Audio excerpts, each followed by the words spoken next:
अकोल्यात खदान पोलीस ठाण्यातील महिलेला आत्महत्येस प्रवृत्त केल्याच्या गंभीर गुन्ह्यातील फरार आरोपीला तब्बल 65 दिवसांच्या शोध मोहिमेनंतर नांदेडमधून अटक करण्यात आली आहे। स्थानिक गुन्हे शाखेच्या कारवाईमुळे पीडित कुटुंबाला मोठा दिलासा मिळाला आहे। मिळालेल्या माहितीनुसार फिर्यादी वृषाली ललित सोने यांनी 28 सप्टेंबर 2025ला खदान पोलीस ठाण्यात तक्रार दिली होती।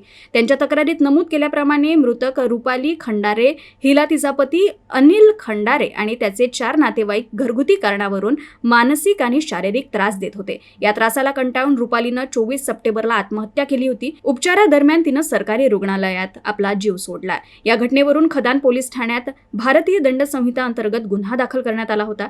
घटनेनंतर आरोपी अनिल खंडारे फरार झाला होता। अटक चुकवण्यासाठी त्यानं उच्च न्यायालयात जामिनासाठी धाव घेतली होती, मात्र न्यायालयानं त्याचा जामीन फेटाळला।